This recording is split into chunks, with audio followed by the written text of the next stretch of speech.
for coming today. So me and Jonas are currently working on publication Golf in School, and so we're really lucky to have Sarah Gunawan here, post alumni, currently doing a fellowship at the University of Waterloo. And she's going to talk to us a bit about her thesis that she did here at Waterloo, and then also kind of what she's working on now. So yeah, get your questions ready. All right, okay, so I've called this Environments, Technologies, and Post-Human Bodies. It's part of the larger theme about environment and technology, so I'm sure you guys have seen this question already, but within a more than human world, how can the study of building technology interrogate the appropriateness of technology itself? So I'm going to talk a little bit about the work that I did while I was in undergrad. I will talk a little bit more about my thesis, and then I'll discuss a bit about the work that I'm currently doing now, which all sort of somehow respond to this question of environment and technology. So in this question of how can the study of building technology interrogate the appropriateness of technology itself, started by saying, like, well, what did we actually do? Like, what does it mean to study building technology here at Waterloo? And so I went through and I thought about all the technology assignments that you do over the course of your undergraduate education. You know, the one-to-one wall section, SSEF. We made a passive doghouse. I don't know if that still happens. And then, of course, by the time you get to fourth year, you do your comprehensive technical project. But that all of these had a kind of a few things that were methods for exploring these things. So scale construction, system exploration, detail development, and design application. So the part I think for me that was the projects that for me resonated the most were the ones where they were really about design application. It wasn't only studying it, but actually taking that knowledge and applying it to something. So these are the projects that I identified as having some sort of resonance with this idea of studying building technology and actually using it within your own work. And so this is a timeline I made when I applied to grad school of like all the projects and things I had done and been involved with that were assembled into a portfolio. But I'm going to talk about the two in yellow today, which was my 4B comprehensive studio and then my 3B option studio that I worked on.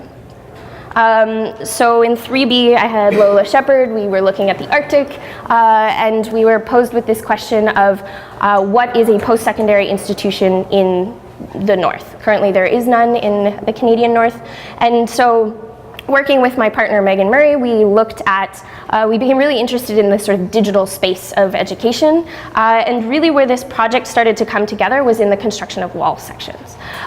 So we were looking at like what is the infrastructure that is required in order to provide a digital education to people in various locations, and then also we became interested in the heat that was produced. So something like a server produces a lot of energy, and how could that heat actually be used in a kind of radiant way? And so for us, the exploration of the project really came down to the construction of these wall sections.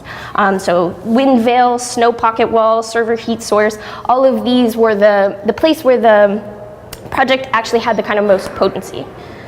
So then in 4B, a bit of a different interest, but we, as many of you probably have done, we were tasked with designing a spa here in Cambridge, and I was really interested in ecology at this point, and I wanted to think about how does architecture and ecology, how could we actually design these as complementary systems instead of systems that are somehow seen as sort of antagonistic towards each other.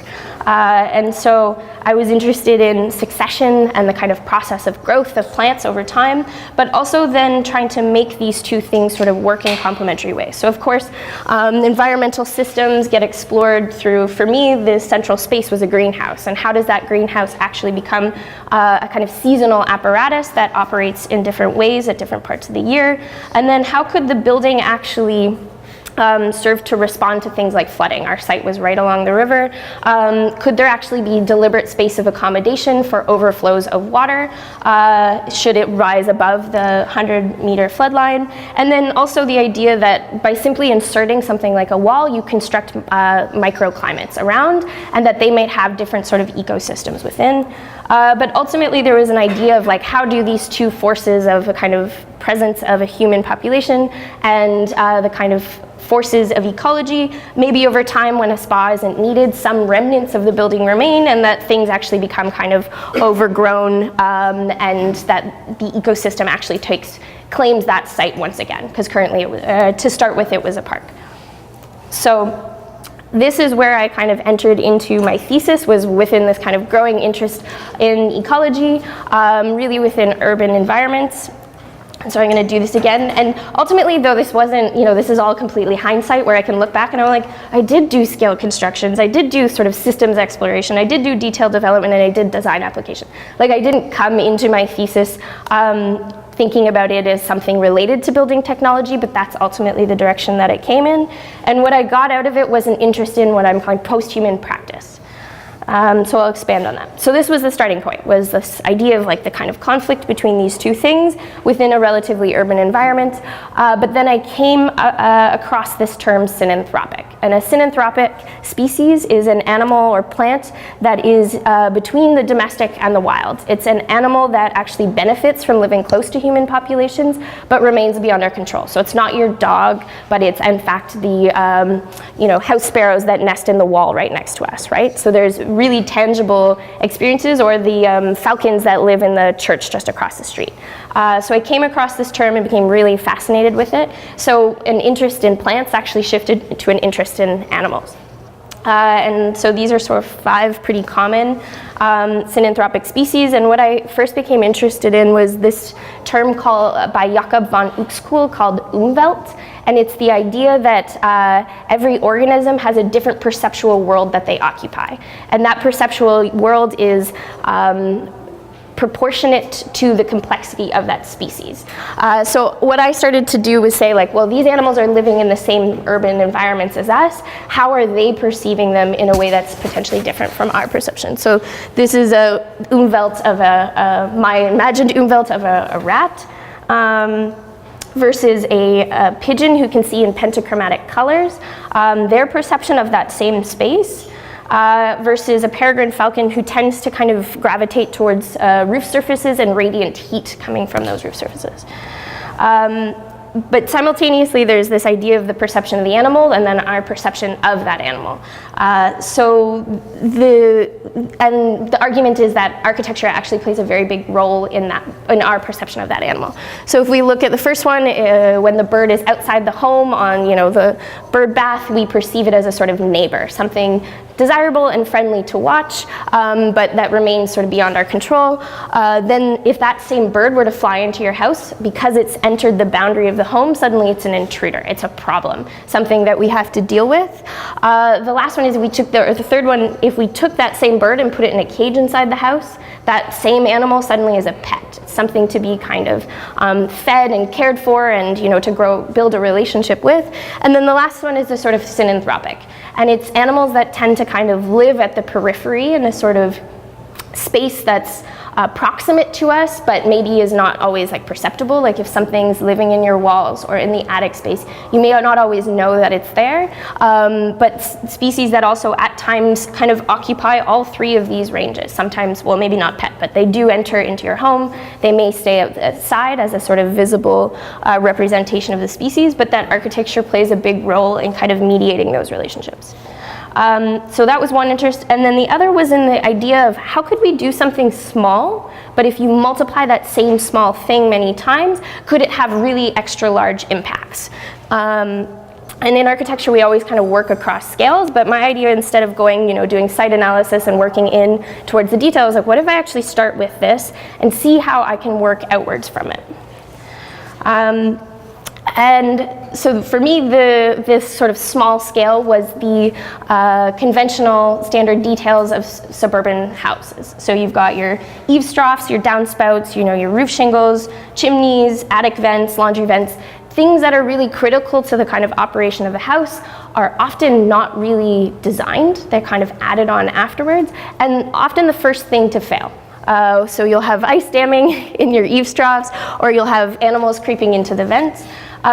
So the fact that these components are sort of under-designed, but also super prevalent. They're on like every single one of these homes, which is, these images are from a suburb in Markham. And so with these kinds of questions at hand, I then sort of selected different species and animals which were either already synanthropic, like the raccoon, or had either previously synanthropic, like the barn owl here, used to be a synanthropic animal with agricultural landscapes, or species that had the kind of potential to become synanthropes. And then something that was really critical for me was saying, like, well, if I'm going to design for an animal, I I don't really know that much about the animal. So I started developing what I call these animal parameters that for me were the way of collecting information about a species I didn't know and trying to understand not them as a sort of static silhouette, but them as a sort of active organism that has fur and claws and cute parts and ugly parts, and that interacts and overlaps with our daily existence in different ways. So that was for the raccoon, and then I, from there, used that knowledge to then design these prosthetics to the suburban house. And I made them deliberately using the kind of language and vernacular of these homes in order to kind of make them, let's say, accessible or easily digestible at first, but that they're somehow, by actually introducing and allowing animals to live near you, somehow kind of subverting the conventional goals of the suburbs. So this is a compost chimney in which chimney swifts live in the upper portion of the chimney, and in the lower part, since most of us don't have gas fireplaces anyways, the lower part actually becomes a kind of composting system that is aerated by a raccoon, and in exchange for the efforts of the raccoon, they receive a morsel of food. This one's the bluebird, which was paired with a tree swallow, two species that are being kind of outcompeted by house swallows for different habitats, so they're both sort of at risk.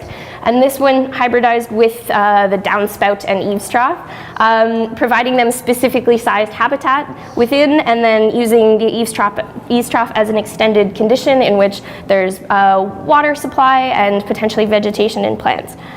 And then the last one addresses the barn owl, which, as I said before, was previously a sort of synanthropic species because they would actually prey on rodents around agricultural fields, but when we started using rodenticide, they were no longer kind of critical. And then paired them with brown bats, and both species have this pest control potential. So brown bats eat a lot of insects and are really good for keeping mosquito populations under control. And the idea for both was to actually make habitat for them at the periphery of the house, and in doing so also make additional habitat for people. So this was an idea of a kind of large dormer inserted into the roof of a suburban house that provided an extra room for a growing family, and then at the periphery at the top provided habitat for barn owls and space for bats in the cladding. And then I built them, because I was like, well, it's one thing to sort of talk about these, but I'm interested in actually starting to implement some of these ideas. So the bat wall, I made a bunch of small scale prototypes, and then I made a one-to-one sort of fragment, and I attached it to my brother's suburban house, which was actually in Kitchener at the time. And then I also made a kind of different prototype for the extended eaves that provided habitat not for the bluebirds, but for actually goldfinches in this case.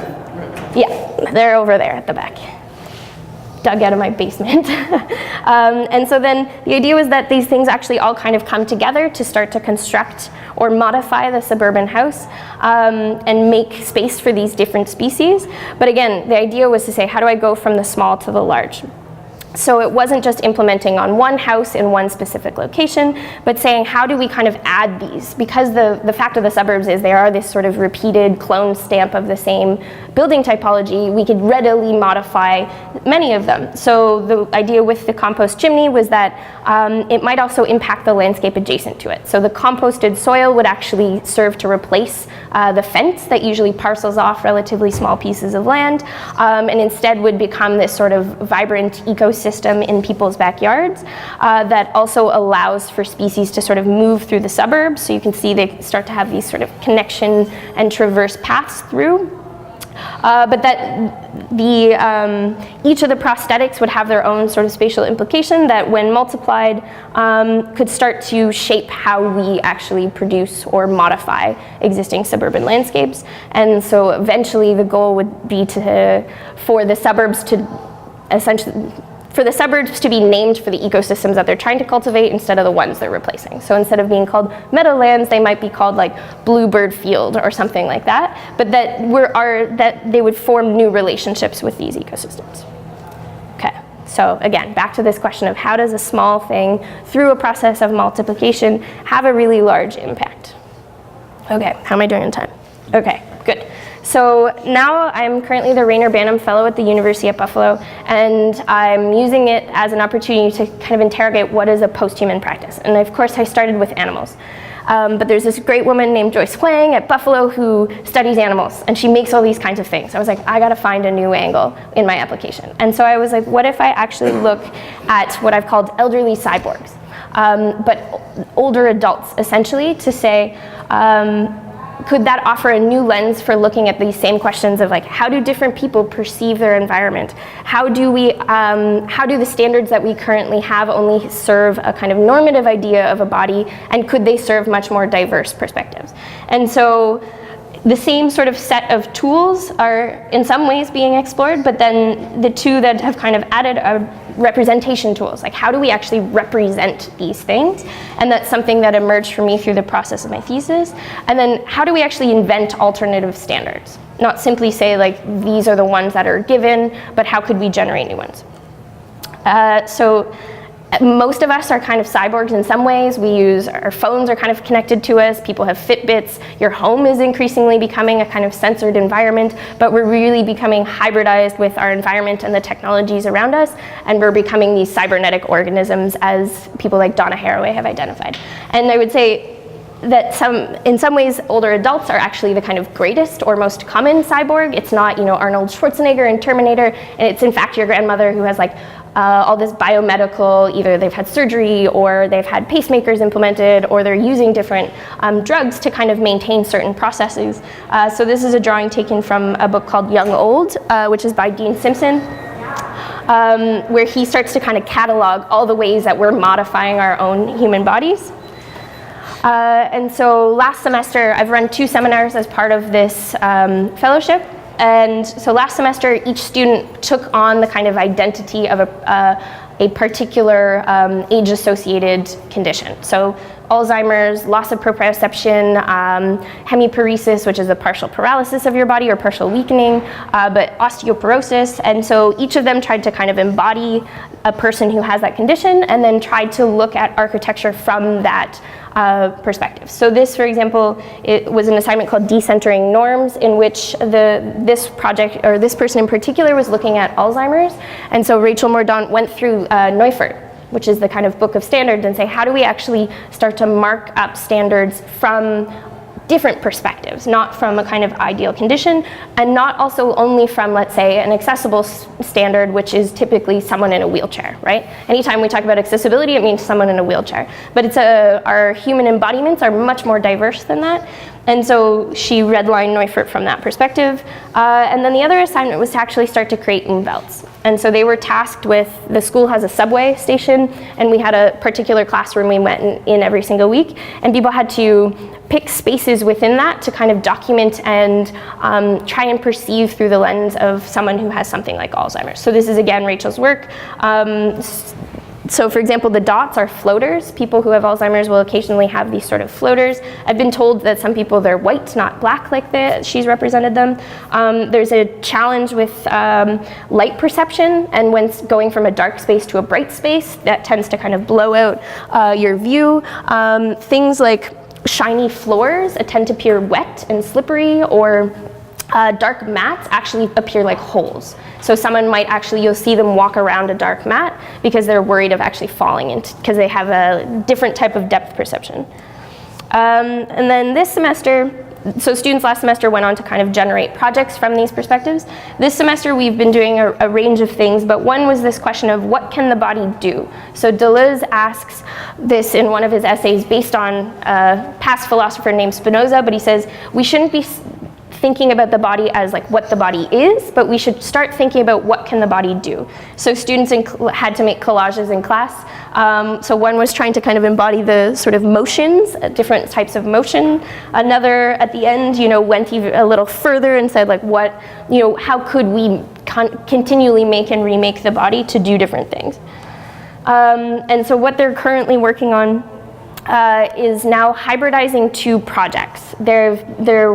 They've taken a living space for older adults, and then they've taken, let's say, a kind of either radical project from the 1960s, 1970s, or they've taken, let's say, a responsive contemporary environmental system. So this the project over here is I'm Lost in Paris by Francois Roche and Aaron Cien.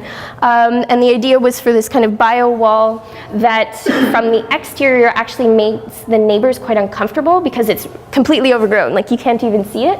And so it makes them kind of anxious and nervous about the project, but from the inside it's quite comfortable and soothing, and it gives the people who live inside a courtyard a lot of privacy. And so the person, Alexa and Andrea, decided they were going to think about what does it mean to make a living system, and how could that living system actually start to relate to the body. So their proposal was to make a wall system that actually performs dialysis. And so dialysis is something people have to, go to a facility and sit for several hours to get their blood sort of filtered. And so the idea was like, could a building or this wall system actually perform that? So this was their living dialysis system. So this was their initial stage. Everyone's kind of working to develop these projects. So most of you have seen the work of Philip Beasley. So Jarrett became really interested in Philip's work and started to say, like, how do we actually use this idea of a kind of sensory and responsive environment to cater to specific needs. So someone with Alzheimer's, people with Alzheimer's tend to need really specific kinds of stimuli. So they need specific kinds of stimuli, things like light and LEDs and sound in particular ways can actually be really therapeutic and calming for them. So they're starting to think, him and Ryan Olson, his partner, are starting to think how something like Philip Beasley's work might be really specifically adapted to someone with Alzheimer's or dementia. And then the last one, this one kind of comes full circle, but Amrita and Yuchen started looking at a living pod, which is a proposal by David Green, who is part of Archigram, to construct this kind of completely comprehensive living environment. And so they started saying, well, suburban houses and this desire to age in place are going to be a problem as our populations kind of continually age. So could these new types of living pods adapted to older adults actually be plugged into suburban houses to allow people either to age in place or to, let's say, have their family move back into the house and they live in the adjacent pod? People even they've even talked about saying, is there an argument that a caregiver who maybe can't afford their own home can actually move into the space of your house, but that there's the living pod might actually have not only the space of living, but some spaces of medical support. So these are the sort of initial stages for everyone. But again, back to this question, environment and technology within a more than human world, how can the study of building technology interrogate the appropriateness of technology itself?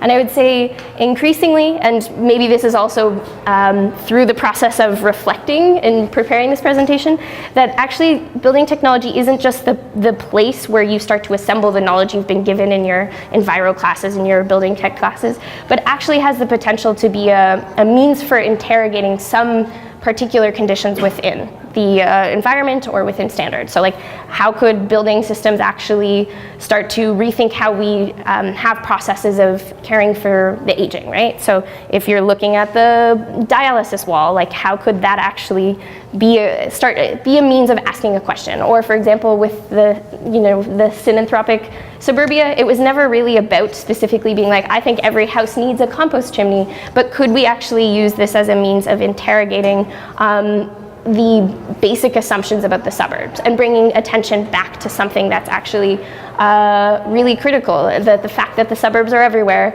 and most of us don't actually consider the design of suburban landscapes. So, yeah. How am I doing? You good? Pretty good. Not too far over. All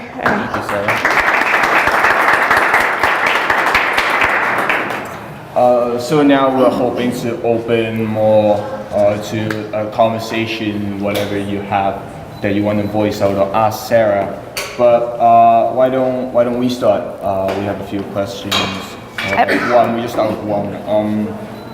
Looking at your presentation, you mentioned at one part, after designing all these prosthetics, you have to really try and test it out how they actually work. And how it interacts with the environment as well as the architecture that you are going to implement on. Looking at the curriculum, I'm just wondering how important it is for us to actually do prototypes, scale models, and to see to place it on site, to place it in interaction with the surroundings and see how it works. Especially when you start dealing with the experience of the human as well as the skill. If you look at Philip Ram's work, a lot of it focuses a lot on the human experience, temperatures, interactions, but there's not really a testing process that involves in a lot of this theory, and they write up that theory to further develop work. So I'm just wondering, what's your thought on how we can incorporate that aspect of it in the curriculum? I think like the first mode of testing, I would say, is producing a drawing, especially when you're trying to draw something that, for example, like with Philippe Ram, that deals with heat and moisture. Like, how do you start to represent something that is experienced and not necessarily experienced through feeling, not through vision, right? So it's not necessarily tactile at first. So I think trying to figure out how you actually draw something, I think, is the first sort of process in interrogating a question. Like, so for me, like figuring out how I draw species and their interaction with the systems that I was coming up with is one. I think though the question about prototyping is actually really important. Like, I learned, no bat lived in my bat wall, let's just say that. Like, it was, first of all, these kinds of things need to be up for a very long time. You're confronted with that simple fact, you're confronted with the idea of itself not being so easily manifest, right? That you somehow actually have to, it's more than just being like, I'll put it there and they will come, right? Especially with these habitats. So coming from Buffalo right now, Buffalo is like a massive school of making. They build things. I showed up on Wednesday and they had built all these scale sort of dog houses that were testing insulative qualities. And thankfully, you know, it had just snowed, so it was quite cold outside. But they're constantly making and building things. And what I would say is it gives you a much greater sense of actually how something works. Like the fact of assembling even small-scale prototypes is really critical to then interrogating the question of the drawing, right? So how do you actually slot pieces together? How would the bat wall actually attach to the house? Like, I had to masonry screw that thing into my brother's house, which is not, you know, wouldn't be what I would have thought in the original intent of when I first drew it. So I think building and being kind of confronted with the realities of size and scale and the fact that your drawings exist in a sort of idealized world, which is productive, but is really critical to testing things like building technology and figuring out how things actually assemble and come together, and then how they're interacted with. So, yeah. When people are these new series of projects that you're talking about and so on, are they actually speaking to health professionals and people who have these diseases when they're trying to incorporate these things? I mean, is this an imagined thing? I have floaters and I don't have Alzheimer's. Right. Yep. And they're not necessarily a correlation. Yep, definitely not. And I don't experience really almost any of the things that you have talked about too. So I just, you know, I just was curious about, you know, whether this is strictly a design proposal coming from architecture students or whether they're going out to the community and talking to health professionals and so on to actually understand how useful these things might be or how they would in fact work. So the beginning of this semester was actually all a series of small workshops in which that's what we actually did. We first, I was connected through an organization called Age Friendly Erie County, and we went out and met with 3 different groups. So one was at a community center, another was at an apartment facility geared towards seniors, and then the third was an LGBTQ group that was just a sort of social group that they got together.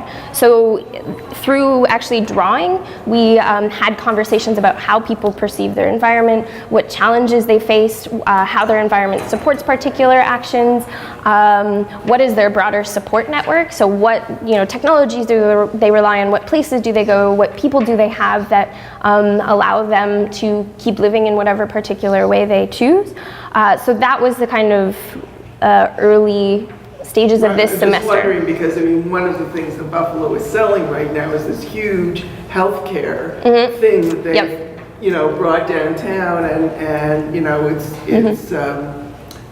a pretty significant change for them, and it seems like a really great resource for stuff. I mean, not just the people experiencing, but actually the people who are specifying the equipment and that kind of thing. So I think with the design proposals themselves, students are trying to kind of build on their conversations with older adults, the research that was done last semester, which was really geared towards specific conditions, and less a kind of general, what does it mean as you sort of get older? How do things sort of subtly change versus like when you realize you have a really specific diagnosis? And they're trying to establish like this question of like, who is the design subject of a project? How do you start to respond to this specific embodiment of a design subject?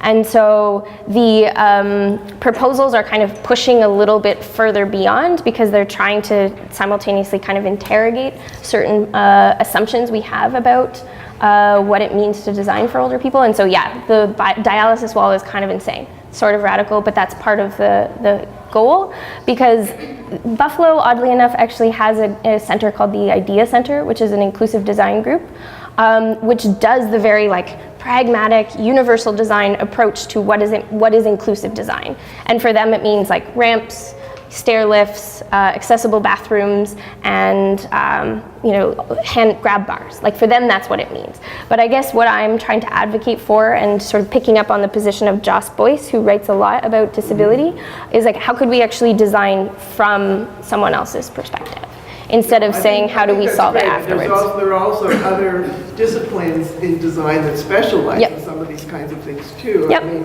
and my experience and what I'm hearing more and more is these teams of people who are in fact comprised from different disciplines working together. And I think it would be interesting to see if there was a possibility, may not be within this particular series of sort of challenges, but what that means, because when you're out practicing, that is actually what is being demanded of people, right? Is that you have on your team a psychologist and people who aren't even in the design world, right? Yeah, for sure. But there are other design disciplines too, and it's fascinating, and I think it's really on point. I mean, it's very timely. Yeah, and in terms of, I think this whole process started a project like I would not have thought to begin. I was very interested in ecology, and I assumed I would kind of continue this train. And so this has been a kind of expansion of this question of interest in posthumanism. But has certainly opened up a field, I think, that is, you're right, ripe for sort of interdisciplinary interactions, and I hope to kind of keep doing that more. Done? I want to go back to practical knowledge. Okay. You want me to go back in slides? Is that all right? Yeah, of course. Your favorite.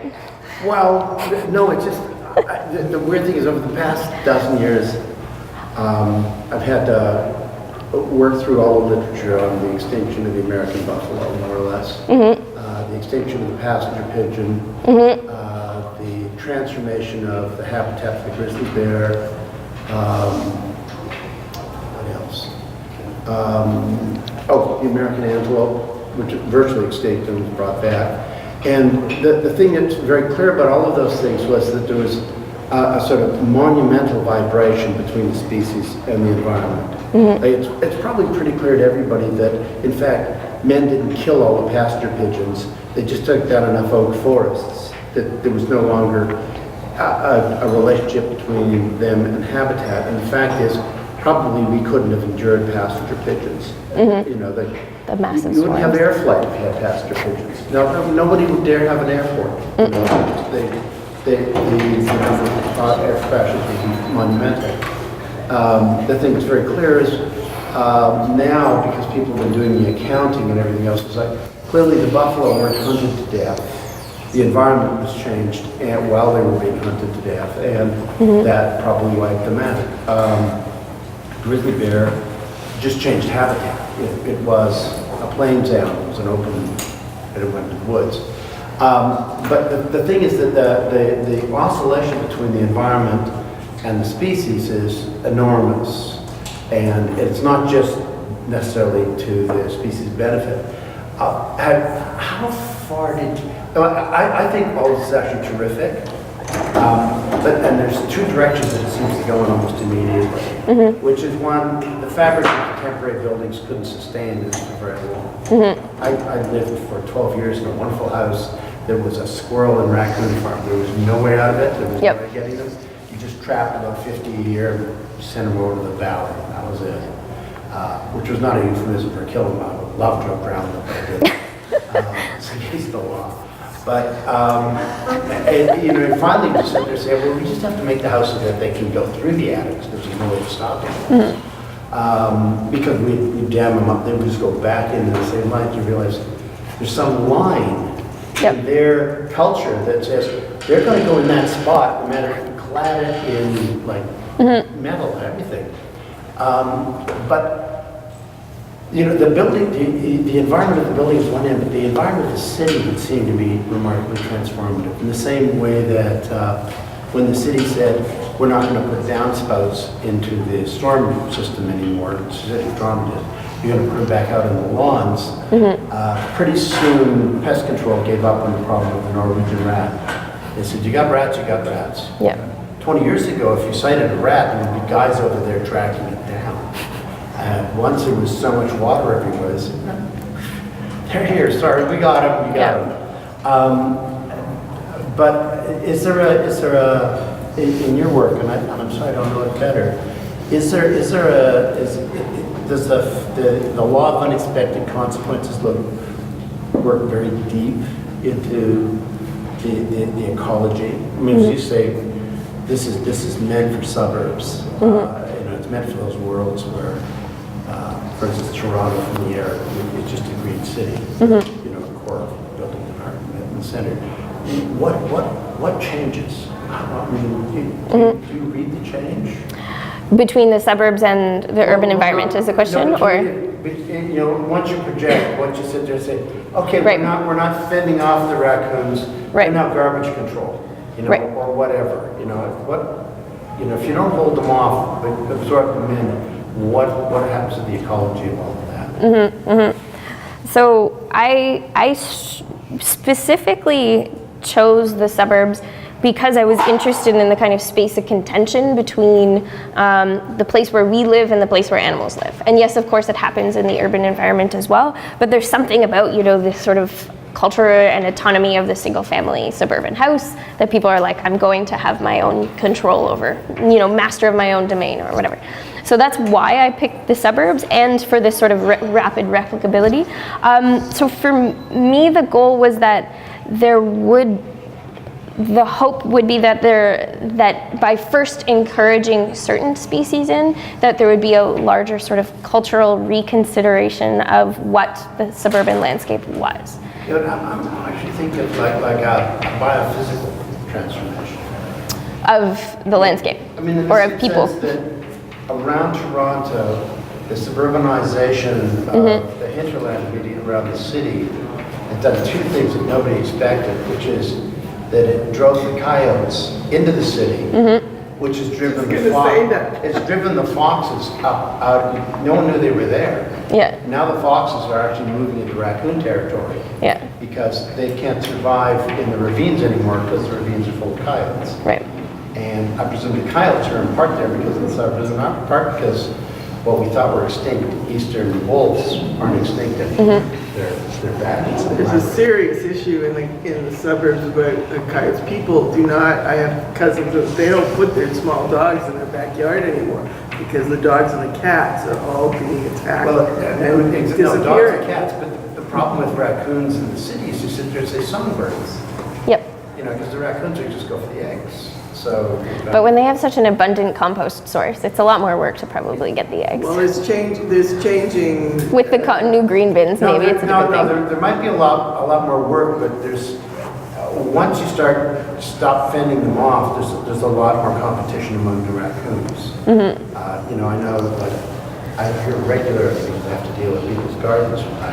Stories of lawns just peeled up for worms. The grubs. And all of this stuff. I think it's all terrific, but the thing now is to sit there and say, for me it's like, okay, I'm very happy to sort of That's cool. When we start manufacturing them, I start to put bluebird environments into everywhere. But the trick would be, I read it as sort of a law of unexpected results. Yep. This is going to morph into something entirely different. But I wondered how far you chased that, or if you've been able to, or if there were tools to do it. I did not chase the sort of ramifications beyond my own sort of initial mapping out. But I think you're spot on. It's like anytime we try to do something to help a species, something else happens. And so I think it's also a really problematic territory. So for example, there's with bluebirds themselves. Originally people were like, bluebirds are at risk. There's all these organizations in different communities that are like, we're gonna help bluebirds. And so they'll make these specific bluebird boxes. But what they didn't acknowledge is in fact, tree swallows are also at risk and will nest in those boxes. So if they found anything but a bluebird inside of that box, they would destroy it, the egg, and they'd remove the nest. But what that ultimately did is they actually put tree swallows at risk, even though they were helping bluebirds, but because they both use the same habitat, right? And so I think part of it is this sort of sometimes narrow or like myopic perspective on what it means to help an animal. If we say we're this group that's supporting bluebirds, but you're not considerate of all the other ones, then I think this is also one of these issues that leads to not understanding the kind of full scope of the ramifications of it. Well, what are the implications for architecture in that realm? That's really, I mean, You start to build your eaves differently. Yep. It's a radically different one. yeah, except that unfortunately architects are frequently not involved in the building of many of these suburbs. That developers actually have an original plan done by an architect, and then they just use the same one in different locations all over. I don't know how to break it to you. Those days are passing. You may have noticed how many single-family houses were built in Toronto versus how many condominiums. No, but still out farther. Yes, no, I agree. But out farther is called the green belt. Toronto. theoretically. Theoretically. There's a question here. Regarding your design process, I just want to know why did you choose like starting on smaller scale for your response to your research, Right. then like enlarging it, like why from the small and not like from the large? Right. That was a decision I made in M1. It was something, I can't remember exactly why, but I was like, just became, conventionally, especially with, something that wants to be urban scale at some point, we always do, okay, we're gonna do our big site analysis, and then we're gonna pick a kind of region within it, and then we're gonna analyze that, and then we're gonna pick a site, and part of me just was like, but what if we sort of reverse that entire process? And this was at the same time I'm doing these sorts of, I made an urban bestiary, I called it, which was like studying a bunch of those 5 synanthropes I showed before, and I studied them in many different ways, like where where pigeons nested, how they were already living in the urban environment. So I started by looking at really small things to begin with. So that might have influenced the idea, but honestly, it was a decision that I made, and one of the things that stuck from the very beginning. And then I think, for me, produced really fruitful, but I think it always came back, the middle scale is the hardest, I would say. I think no matter which direction you go, like the scale of what I called syn-urban assemblages, which is when things start to get multiplied, like this was the hardest part of trying to say, like, how do we actually work at a kind of scale, especially when you don't have control over these things, when you are trying to either multiply a small thing or doing an urban, study. So this was probably the most challenging, and I think this was like, there was a few iterations before this. And even this was like problematic, and I think is the point where you start to raise the question of like, what are the larger ramifications of interspecies dynamics or human, relationships to it. But yeah, a decision I made and stuck with. Sometimes you just make the diagram in M1 and it sticks, 4 terms later, and you're like, still got the diagram, all right. So. I guess something that I kind of want to ask about that, well, or maybe just talk quickly about that's interesting, is that because you chose to work at that small scale, it becomes all of a sudden, not like placelessness, but it's so much like widely applicable, and it can be applied to many different things, which is so interesting. It's not like, again, starting at a large scale and going down, and then you can really only do this one thing in this one instance because it's so specific. Yep. Because like, I think what's so interesting about this project is that, and like a lot of the other kind of work you're doing, it's so like specific, but it's applied it can be applied very largely. Yep. Is that something you try to do, or now that you work this way, are you?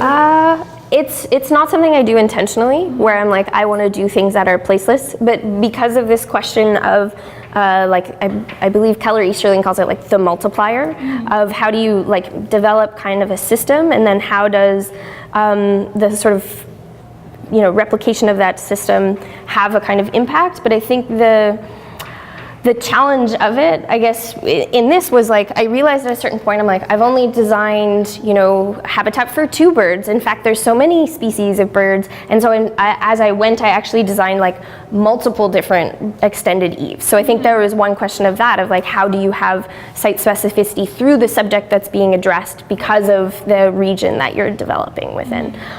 Also, I think, there is some degree of specificity in the choice of like the artifacts that you're using to begin with. Like a chimney, an extended eave, and the sort of dormer. It came out of looking at suburban types of being like roof pitches. For some reason, roof pitches, like having multiple, is like a signifier of like your house is grander than someone else's house. And so I was like, how do I actually appropriate that? And so I think even if starting at the small scale, there is some ability to be site specific. Like if this was in BC, this would be a different, the things that I was doing would be different, or working with. But at the same time, I think it can also be problematic, because you're like, well, how do I have impact in many different places by but starting with one sort of siteless component, right? And so I think but that's the same thing in the case of this project, like that's what the suburbs do. Like I was just trying to kind of subvert the existing system of the suburbs and work with it. Now in terms of the work that I'm doing, I think the site is the human body. A lot more often, of like who is that design subject, how do I understand their specific embodiment, how do you start with that as a kind of perspective and space to design from. But I think the problem there is that embodiments are so diverse. Like everyone has such a kind of different way of being in the world, that if you start with one or a few, then it may not have the ability to kind of multiply or replicate, right? Because even if you have floaters and someone else has floaters, they might be might impact you in very different ways, right? So yeah, I think there's problems at every point. Actually, writing off that comment, I'm just interested, when I was looking at the parameters, right, you have the raccoon, you have the bluebirds, you map the routine of time and the actions throughout the day and the interaction between the environment and other species around them. And I'm just wondering, like, it struck me that why are we not doing this for us? Like, why aren't we mapping these parameters for designing that specific to different groups of people? But at that point, now you start to think about how do you categorize it? Is it like age, gender, your ethnic background, or even single parent, or like homeless people? But how do you define those categories? And when you're defining these categories and mapping these and creating this database, in a sense, are we building off the already pre-existing models of human dimensions and actions, like Newford's database or even Le Corbusier? Are we building off them, or in a sense, are we challenging them, saying that there's actually a lot more diversity to how a person could operate within the space, and how we have to design specifically for certain actions that's not really adaptable by, let's say, a kid. A tall adult that's like 2 meters tall per se, right? And then now you go forward to that and you start to think, how do I design specifically for these people? In a sense, if you look at IKEA, what IKEA does, they don't sell the furniture, they sell the lifestyle. Right? They sell how this person can live in this space, in this showroom, and now you pick and choose whatever feels like belongs to you and you modify it. Right? So in a sense, they're putting the responsibility to design in the consumer themselves, that flexibility. But how would we tackle that? How? So there's lots of people who are having great conversations about this. I think Leopold Lambert and the Funambulist, I don't know if you guys have, does the school have this magazine? They should. So he's really interested in how environments condition bodies and how environments make assumptions about bodies and how can we start to subvert that. And so he writes a lot about this through the Funambulist, but also he has these things called the Funambulist pamphlets that actually came before the magazine. But he's sort of interrogating that through like the lens of Arakawa and Madeline Gins, who are he was an artist and she was a poet, but they actually made architecture. And they came up with this idea of the architectural body, but really of something called reversible destiny, in which the idea was that our environments are actually making us complacent in some ways, that they're making things almost like too seamless, that we're becoming almost too comfortable. And so he said, or their argument was, could our environments actually be constantly asking us to position or reconfigure ourselves in relationship to the environment? And their work does what Deleuze asks, and it sort of says like, designs to what can the body do, instead of designing like what the shape of the body is. And so I think that question of like what can the body do is a really interesting starting point to this question of how do we look at standards, right? And so standards are super useful. Like they're really critical to making things easier for us. But I think they're also super problematic because they tend to come from a able-bodied perspective. So one, I'd say the question of like how you represent people in your drawings and who you represent in your drawings starts as a kind of initial way to start to pose that question. And then to start to think about, in these, it's like the process of this was saying like, can I really, through making a drawing, actually understand how a body moves and interacts with space? Not simply the drawing of like, my arm's up here and it goes this high, the standard like Neufert, this is Neufert, this is Le Corbusier's Modular Man, these typical things. But we're actually really dynamic and we're kind of constantly in motion. So I think the challenge in designing for is like, how do we actually start to capture the body as a dynamic thing that's also really intersectional? So categorizing is helpful and also kind of poses new challenge. Like when you're like, oh, it's about older adults, but what about older adults who are part of the LGBTQ community? What about older adults who are, who are homeless? What about older adults who are financially well off and independent? Like, it's like a really diverse thing. So as soon as you categorize, there's the problem of, all the other categories it intersects with. And then if you go too singular and say like, but this person, unless you're designing a single home for that person, then you have the reverse problem, right? So I don't have an answer other than to say like, I'm interested in starting to like disrupt and interrogate, make new standards, and people are doing that. Like there's something called Gallaudet University, which is the only either hard of hearing or completely deaf university in North America, I believe. They have made something called deaf space guidelines that actually make new parameters for how bodies interact with people who need to sign. The fundamental act of needing to sign makes for like, this would actually be really great for people who sign. A table that's long and linear would be really problematic. Right? And so I think we should be doing more of that. If like you are interested in a particular group, how do you start to think of their body and what their body can do, and associating what the space can do for their body?